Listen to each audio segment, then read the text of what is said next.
Have you ever noticed that the more desperately you chase something, the farther it slips away? Success, happiness, love, they're always within arm's reach, yet they seem to dodge us when we try to grab them with all our might. Why do the things we desire most seem just beyond our reach? There's a profound Zen saying that might hold the answer. When you stop caring, results come. It's a paradox, isn't it? We're constantly told to push harder, strive more, and never stop chasing our dreams. But what if the secret to fulfillment isn't in holding on tighter, but in letting go? Think about it. Have you ever been so fixated on controlling every outcome that it left you stressed, frustrated, or burned out? Could it be that all this clinging is the very thing keeping you stuck? Here's the truth most of us miss. Attachment doesn't lead to freedom. It leads to suffering. But when you let go, you unlock something far more powerful: inner peace, clarity, and strangely enough, the results you've been chasing all along begin to flow into your life effortlessly. In this video, we'll uncover the transformative wisdom of Zen and Buddhism. You'll learn how releasing the need to control everything can lead to unparalleled freedom and joy. By the end, you'll realize that surrender isn't about giving up, it's about reclaiming your life. If you've ever felt trapped by your own expectations, this may be the one insight that changes everything. Let's dive in. Principle 1. Focus on what you can control. There's a beautiful story about a monk who spent years meditating by a tranquil river. One day, a traveler approached him, overwhelmed by life's chaos, work, relationships, the constant urge to control every detail. The monk listened and then said, "Do you see how the river flows? It doesn't stop for the rocks in its path. It flows around them. You must be like the river. Focus on what you can control and let go of the rest." This simple yet profound wisdom mirrors one of life's greatest truths. True freedom begins when we stop trying to control the uncontrollable. Buddhism teaches us that suffering arises from clinging to things we can't change, outcomes, people, or circumstances. The Buddha urged us to focus on our actions, attitudes, and the peace within. A philosopher summed this up beautifully. The chief task in life is to distinguish between what is up to us and what is not. Imagine how much lighter life would feel if you fully embraced this idea. Think back to a time when you felt stressed, perhaps a conflict at work where you felt unheard or unappreciated. How much energy did you waste trying to change someone else's behavior or control the outcome of that situation? Now ask yourself, what if you had instead focused on your own professionalism, composure, and grace? When we stop clinging to what doesn't belong to us, we regain the power to shape our own destiny. This practice isn't about being indifferent, it's about clarity. It's not that you stop caring entirely, but you stop caring about things that drain you unnecessarily. Focus on what you can influence: your mindset, your habits, and your responses. Like the river that flows around rocks, your energy becomes unstoppable when it's not wasted on resistance. Here's how to start. Identify your sphere of control. Reflect on what is truly within your power. Is it your effort? Your attitude? Start there. Release the rest. Acknowledge the things you can't change, others' opinions, the past, unpredictable events, and consciously let them go. Redirect your energy. Channel your focus into actions aligned with your values and goals. Ask yourself today, what weight am I carrying that isn't mine to hold? When you let go, you free yourself, and in that freedom, results flow naturally, just like the river finding its way to the ocean. Take one step today to release an attachment that's been holding you back. Principle 2. Embrace life's imperfections. A man once approached a Zen master, burdened by his failures. "I try so hard to make everything perfect," he said, "but nothing ever turns out the way I want it." The master smiled and handed him a cracked teacup. "Drink," he said. The man paused, hesitating. "It's imperfect," he replied. The master nodded, his eyes gentle. "And yet, it still holds the tea." This simple exchange unveils a powerful truth. Perfection isn't the goal. Acceptance is. In Buddhist philosophy, suffering often arises from our resistance to reality, from our desire to force life into a mold that simply doesn't fit. We think, "I'll be happy once everything is perfect," but perfection is a fleeting illusion, always just beyond our grasp. The Buddha taught that when we demand perfection, we invite frustration and suffering. Life is inherently imperfect, and therein lies its beauty. The seasons change, flowers bloom and wither, and even the moon, with all its craters, is still magnificent. Each moment with its flaws holds wisdom if we're open to it. Think back to the last time something didn't go as planned. Maybe a work project that didn't meet your expectations, or a relationship that went through a rough patch. How much time did you waste mourning what should have been, instead of finding the lessons in what was? The truth is, when we release the need for perfection, we create space for growth. Today, modern life often teaches us to fear mistakes, to see imperfections as failures. But Zen wisdom invites us to look at those cracks differently. They're not flaws, they're where the light enters. Imagine an artist who celebrates imperfections in their work. They find beauty in a crooked line or a smudged stroke. Life is no different. It's the imperfect moments that teach us resilience, creativity, and grace. Here's how to embrace imperfection in your life. Shift your perspective. When things don't go as planned, pause. Instead of asking, "Why did this happen?" ask, "What can I learn from this?" Mistakes aren't obstacles, they're stepping stones. Practice self-compassion. Stop punishing yourself for your flaws. Treat yourself with the same kindness you would offer a friend. Progress is more important than perfection. Find beauty in the flaws of life. Look for the hidden beauty in what's broken or unfinished, whether it's a chipped cup or an unexpected detour.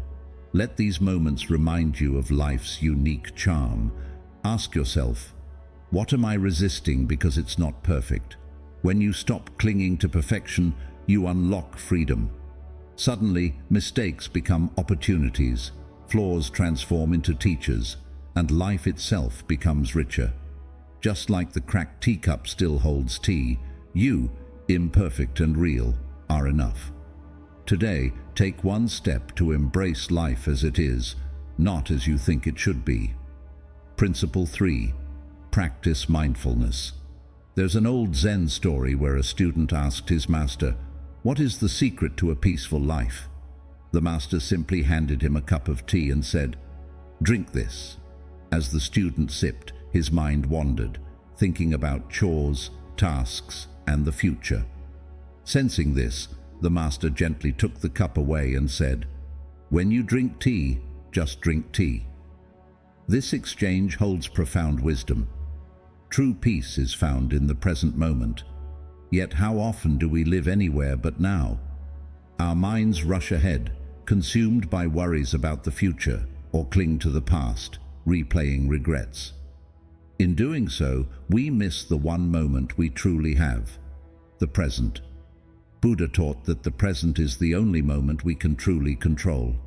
Dwelling on the past or obsessing over the future creates suffering because neither can be changed, but the present, now, that's where your power lies. Think about a time when you were truly present.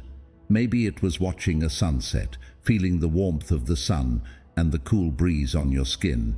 In that moment, you weren't burdened by yesterday's mistakes or tomorrow's worries. You were simply there, fully immersed in the now. The beauty of mindfulness is that it roots us in this moment, reminding us that peace isn't about solving every problem, but about being fully alive in each breath. In today's fast-paced world, mindfulness can seem like a luxury, but it's actually a necessity. Anxiety over the future and regrets from the past drain our energy and rob us of joy. The good news is, mindfulness doesn't require hours of silence. It begins with small moments of awareness. Here's how you can practice mindfulness. Start with your breath. Close your eyes, take a deep breath, and feel the air fill your lungs. Even a single mindful breath can anchor you in the present. Engage your senses. Whether eating a meal, walking outside, or listening to music, focus on the sensory details, the taste, the sound, the texture of what surrounds you. Pause and notice. When your mind starts spiraling into worry or regret, gently bring it back. Ask yourself, what's happening right now? Mindfulness isn't about stopping your thoughts. It's about noticing them and returning to the present. Ask yourself today, what beauty am I missing because I'm not paying attention? When you practice mindfulness, you stop caring about the distractions that pull you away from the now. In return, you gain clarity, peace, and presence. Take one mindful breath today and let it remind you, this moment is enough. Principle 4. Perspective is everything. There's a Zen parable about a farmer whose horse ran away. His neighbors exclaimed, "What terrible luck!" The farmer, however, calmly replied, "Maybe." The next day the horse returned, bringing a wild stallion with it. The neighbors cheered, "What great fortune!" The farmer's response, "Maybe." Later the farmer's son tried to tame the wild horse and fell, breaking his leg. The neighbors lamented, "Such misfortune." Again the farmer said, "Maybe." Days later, soldiers came to recruit young men for war, but they passed over the farmer's son because of his injury. The neighbors celebrated, and once again the farmer said, "Maybe."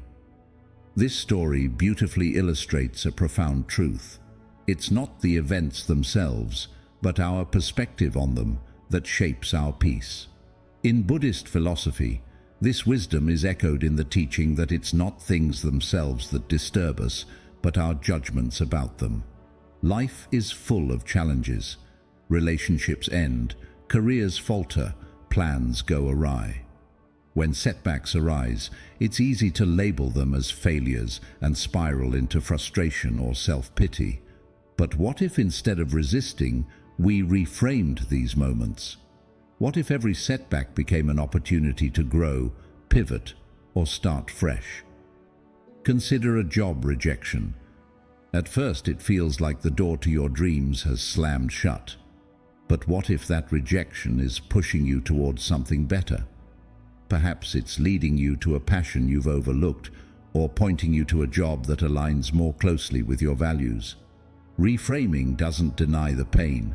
It acknowledges it and opens the door to new possibilities. Here's how to cultivate this shift in perspective. Pause and reflect. When something goes wrong, resist the urge to react immediately. Ask yourself, what might this situation be teaching me? Find the opportunity. Look beyond the surface.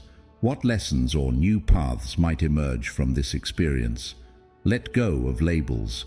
Stop categorizing events as good or bad. Trust that even in adversity, growth is happening. Buddhist wisdom teaches us that our judgments create unnecessary suffering. By shifting our perspective, we reclaim the power to shape our reality. As the Dalai Lama once said, sometimes not getting what you want is a wonderful stroke of luck. Ask yourself today, what challenge in my life can I see differently? When you stop labeling every experience, you create space for transformation. Life becomes less about what happens and more about how you choose to see it. Today, embrace a challenge as an opportunity and watch your life shift in ways you never imagined. Principle 5. Let go of entitlement. There's a story about a wandering monk who sought shelter during a storm. He approached a grand mansion and asked for refuge, but the owner turned him away. Soaked and cold, the monk found an old, broken-down shed nearby and rested there for the night. In the morning, he smiled as he watched the sunrise, its golden rays illuminating the shed's cracks. "Even this humble shelter was more than I deserved," he whispered to himself. This story captures a profound teaching. Life owes us nothing, yet it gives us everything. In Buddhist philosophy, attachment to entitlement is a source of suffering. When we demand that life meet our expectations, that we deserve success, love, or recognition, we set ourselves up for resentment and disappointment. But when we approach life as a gift, even the smallest blessings bring immense joy. Buddha's wisdom reminds us, you are not owed anything by life. All is a gift. Think about how often we fall into the trap of entitlement. We feel we deserve a promotion, yet it goes to someone else. We expect perfect weather on vacation, but it rains. Each unmet expectation breeds frustration. But what if we released the idea of deserving and replaced it with gratitude for what is? Imagine a professional artist who spends months on a masterpiece, believing it deserves widespread acclaim. When the response, entitlement, they ask themselves, how can I use this experience to grow? By letting go of the belief that they were owed success, they rediscover the joy of creating for its own sake. Here's how to let go of entitlement in your life. Shift from expectation to gratitude. Each day, instead of focusing on what you lack, notice what you already have. Gratitude transforms resentment into peace. Replace "I deserve" with "How can I contribute?" Focus on giving instead of receiving. The question, "How can I serve?" opens doors that entitlement keeps closed. Adapt to outcomes. When life doesn't go your way, pause and adapt. Ask, what can I learn or do differently? Ask yourself, what expectations are holding me back from appreciating the present? When you stop caring about what you think life owes you, you open yourself to its gifts. Each sunrise, each moment of connection, each breath becomes a treasure. Today, release one expectation and embrace what life offers instead. You may find that it's already enough. Principle 6. Accept change. A wise monk once said, "A river never fights the current. It flows, adapting to every bend and obstacle because it knows this truth. Nothing stays the same." This is the essence of impermanence, a central teaching in Buddhist philosophy. Impermanence is the nature of existence, the Buddha taught. And yet, we resist this truth, clinging tightly to what was or fearing what might come. Think about the seasons. Summer fades into autumn, which gives way to winter and then spring. We accept this without question. But when life brings its own seasons, when relationships end, careers shift, or circumstances change, we fight against it. We hold on, wishing things could stay as they were. This resistance doesn't stop change. It only creates suffering. Imagine someone whose career suddenly takes a turn. Perhaps their company closes or they're passed over for a promotion. At first they feel lost, even angry. But what if instead of resisting, they leaned into change? What if they saw this as an opportunity to explore a new path, one they might never have considered otherwise? Change, while uncomfortable, often brings growth and transformation. Modern life is full of transitions, moving cities, evolving friendships, aging. The more we cling to the past or fear the future, the harder these changes become. But when we accept impermanence, we see the beauty in endings and the possibility in beginnings. A failed relationship, for instance, may hurt deeply, but it also clears space for someone more aligned with who you are becoming. Here's how to embrace change in your life. Acknowledge your resistance. When change happens, notice your feelings. What are you clinging to? Simply recognizing this is the first step. Reframe endings as beginnings. Instead of focusing on what you're losing, ask, what new opportunities might this bring? Stay present. Change feels overwhelming when we project too far into the future. Focus on the now and take one small step forward. Buddhist wisdom teaches us that change is not the enemy, it's the natural flow of life. When you accept impermanence, you release the weight of trying to control the uncontrollable. As the Zen saying goes, when you let go, you create space for what's next. Ask yourself, what change am I resisting that could lead to growth? When you stop caring about keeping things the same, you free yourself to grow, evolve, and embrace the unknown. Today, trust the flow of life. Let go of what was and welcome what's to come. Principle 7. Cultivate forgiveness. There's a story of two monks traveling together. At one point, they reached a river with a strong current, where a woman stood, hesitant and afraid to cross. One monk offered to carry her across, even though their vows forbade touching a woman. She accepted, and he carried her on his back. Hours later, after they had continued on their journey, the second monk couldn't hold back his frustration. "How could you break your vows like that?" he asked. The first monk simply smiled and replied, "I set her down hours ago. Why are you still carrying her?" This story embodies a powerful truth. Holding on to anger is like drinking poison and expecting the other person to die. When someone wrongs us, it's easy to carry resentment, replaying the hurt in our minds over and over. But the weight of that anger doesn't punish the other person, it punishes us. Think of a betrayal by someone you trusted, a friend who broke your confidence, or a partner who wasn't faithful. The initial sting is sharp, but what happens when you keep holding on to that pain? It seeps into every corner of your life, making it hard to trust, hard to love, and hard to grow. Forgiveness doesn't mean excusing what happened or letting the other person back into your life. It means releasing your grip on the anger that's holding you hostage. Buddhist teachings emphasize that forgiveness is not for the benefit of the other. It's for your own peace. Letting go creates space for healing and transformation. Consider this. A tree battered by a storm doesn't blame the wind. It adapts, growing stronger roots and branches. Similarly, your pain can become a source of growth if you let it. Here's how to cultivate forgiveness. Acknowledge the hurt. Don't suppress or deny your feelings. Name them and accept their presence. Shift your focus. Instead of fixating on the wrongdoing, ask, what can this experience teach me about myself? Use the pain to develop empathy, boundaries, and self-respect. Release with compassion. Forgiveness doesn't mean reconciliation. Wish the person well, sometimes from a distance, and let them go. The Buddha said, "Hatred does not cease by hatred, but only by love." This doesn't mean you must love those who hurt you, but it means releasing the poison of anger to allow love and peace to fill the void.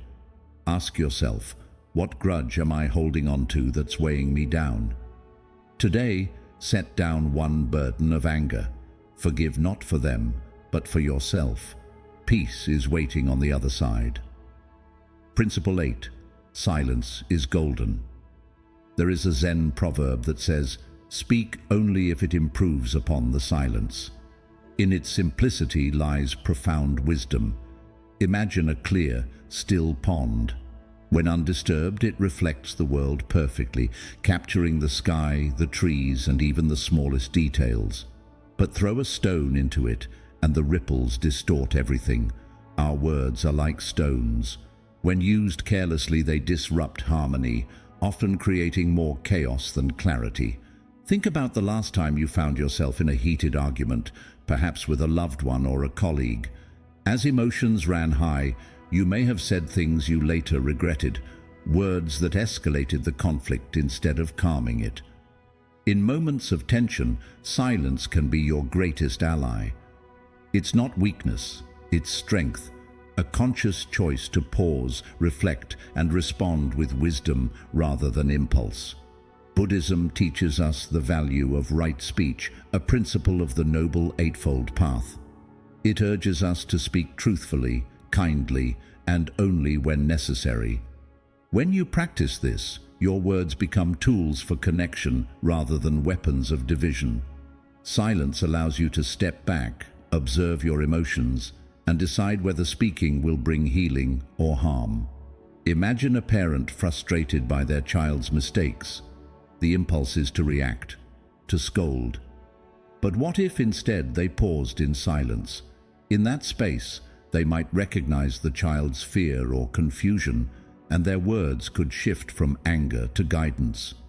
Similarly, in relationships, silence during conflicts can create a moment of understanding, a chance to listen deeply, both to the other person and to yourself. Here's how to practice mindful silence. Pause before you speak. In moments of conflict, take a deep breath. Ask yourself, will my words help or hurt? If you're unsure, it's better to stay silent. Listen more than you talk. Silence isn't just about not speaking, it's about creating space to truly hear others. Listen not only to their words, but to their emotions. Use words as a last resort. Sometimes, silence itself conveys understanding and compassion. When you must speak, choose words that heal, guide, or clarify. The Buddha once said, "Words have the power to destroy and heal." When words are both true and kind, they can change the world. This doesn't mean avoiding difficult conversations or suppressing your feelings. It means choosing your moments and words wisely. Today, embrace silence where it matters most. Let it become a space for peace, reflection, and wisdom. The power of silence. In moments of chaos, ask yourself, what could silence teach me?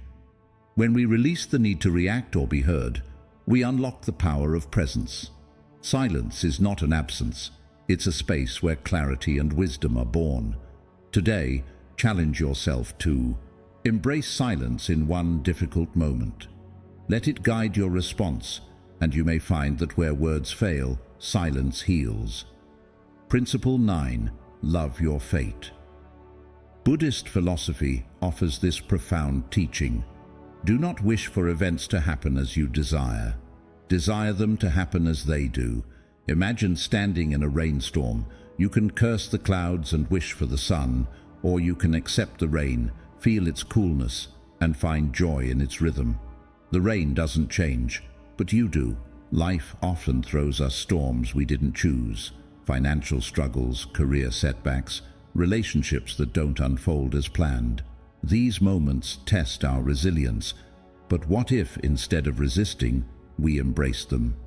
Buddhism teaches that suffering doesn't come from events themselves, but from our resistance to them. Fighting reality creates tension, while acceptance brings peace. The craftsman's story. A craftsman spent months creating a beautiful statue. Just as he finished, an earthquake shattered it into pieces. Instead of mourning his loss, he gathered the fragments and crafted a unique mosaic, a masterpiece born from resilience. When life breaks your plans, you have two choices: resist and dwell on what could have been, or embrace the cracks and create something new. Practical steps to love your fate. 1. Shift your perspective. When faced with difficulty, ask, what is this teaching me? 2. Reframe obstacles. See challenges as opportunities to strengthen patience, creativity, or adaptability. 3. Embrace impermanence. Life's storms are temporary, and just as they pass, so will challenges. 4. Simplify desires. Let go of rigid expectations and align with the present moment. The Buddha said, "Peace comes from within. Do not seek it without." Loving your fate doesn't mean surrendering to despair. It means finding beauty in what is, even when it's not what you planned. Today, ask yourself, what challenge in my life can I embrace instead of resist? Principle 10. Remember you will die. Buddhism reminds us, let us postpone nothing, for tomorrow is not promised. This truth may feel unsettling, but it holds transformative power. We often live as if time is infinite, pushing off important actions and dreams. But imagine waking up, knowing today is your last. Who would you call? What words would you say? When we remember that life is finite, our priorities shift, petty concerns fade, and we focus on what truly matters. The corporate ladder story. A man spent his life chasing success and wealth. At the end, he realized he'd neglected the people who mattered most, missed countless moments, and failed to express love. Only then did he wish he had valued inner peace and connection over external rewards. Living with urgency. 1. Act now. Don't wait for the perfect moment to pursue what's important. Start today. 2. Prioritize what matters.